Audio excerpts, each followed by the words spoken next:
Having a strong presence in our seas is crucial for all NATO allied navies. Whoa! But unpredictable circumstances mean it can be dangerous work.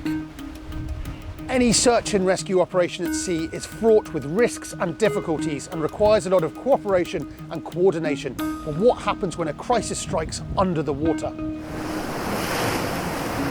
At any given time, hundreds of submarines are in operation worldwide. For NATO, they deter nuclear threats, gather intelligence, conduct anti-submarine warfare and support special operations, all while remaining stealthy and effective in different seas and oceans. But what if something goes wrong? We're off the coast of Norway in the North Sea, a great grey expanse stretching out in front of us, and we're here to do a deep dive on submarine search and rescue. I'd be going down to the depths of the North Sea to find out just what it takes to respond to a submarine in distress. Wow, it is a tough squeeze, isn't it? Yeah. So I should have eaten fewer cakes.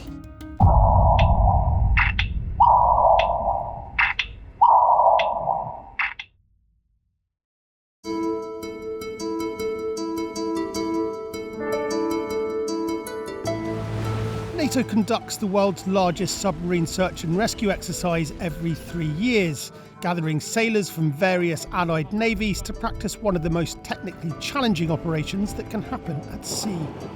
Normally a submarine, it's something you want to keep very classified. You don't share what you have, but regarding rescue, you share everything with everyone that's a part of this cooperation. Submarine crises are rare but often deadly, as seen with the Kursk, a Russian nuclear submarine that sank in 2000, killing all 118 on board. After the Kursk disaster, NATO allies and partners formed the International Submarine Escape and Rescue Liaison Office, or ISMERLO, a global coordination centre that monitors submarines and mobilises multinational rescue efforts.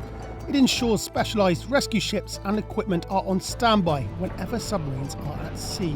If you go out in a car and there is a traffic accident, you want the ambulance to come and help you if something happens. It's the same thing with submarine rescue, because we've got people out there, our submariners. We have to take care of them. When a submarine gets into trouble or disappears, the first step is finding it. I boarded the Turkish rescue ship, the TCG Alemdar, to speak with its commanding officer about how that's done.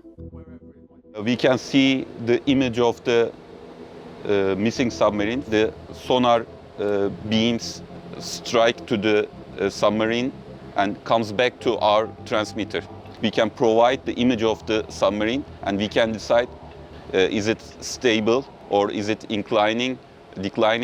We can see what kind of situation is the submarine also. Once a submarine is located, the next step is communication. That's where these guys come in.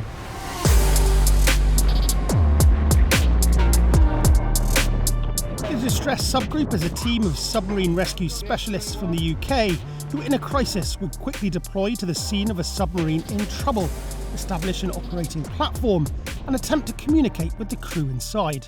Once we've done that, a nation can then tailor the response that is taking place and is being planned. Our role then is to remain on station and to provide subject matter expertise to the situation and control it until the larger units turn up. But communicating with a potentially damaged submarine hundreds of metres below the ocean's surface is no easy task.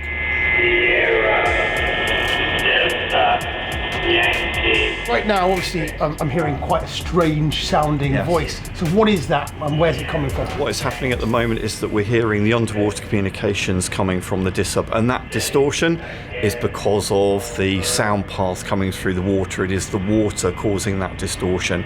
You will also hear some radio communications as well, and that's us talking to our ribs, which are deployed on top of the DISUB site.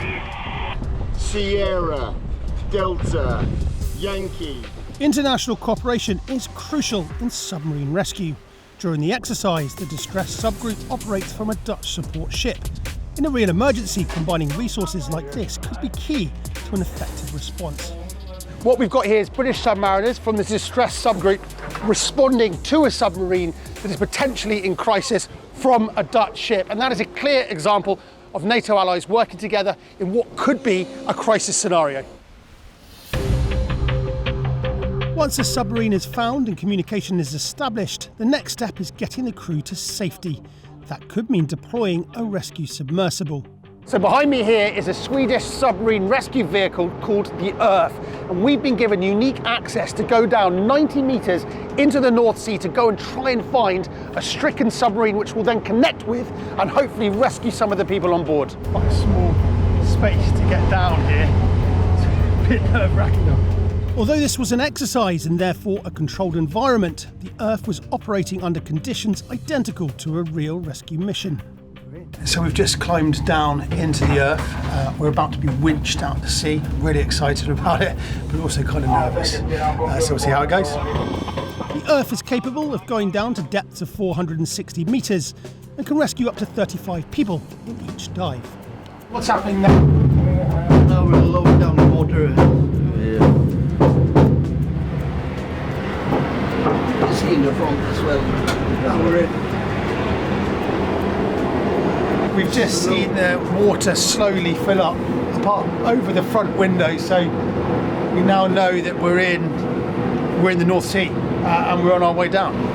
In submarine rescue, securely connecting a rescue vehicle to a submarine's escape hatch is called mating. Our goal was to mate with the Swedish submarine, the Upland. Very briefly, stage by stage, go down. Localize, go down, on top mate, and then when the water is down, we're going to signal to the submarine that we have a good seal, we have drained down, and then we can open the hatches. So we're now 85 metres down and we've just seen the submarine, and if you look through here, crystal clarity, you can see that white cross, and that's the sub that we are about to mate with. With the water drained and the vessel successfully mated, it was time for the moment of truth, opening the hatch.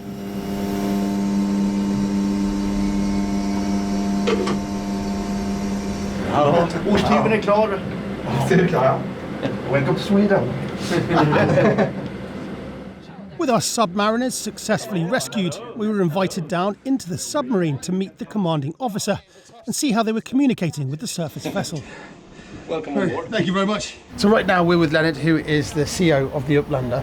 So Leonard, how does it feel knowing that you have this vast submarine rescue support ship and of course the SRV that can come down in case there's a crisis scenario? How does that make you feel as a submariner? It's really good because there's a good insurance to go out at sea. We never go out without submarine rescue available. We are really depending on the rescue operations.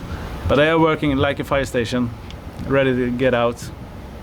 You hope you don't need them, but they are ready.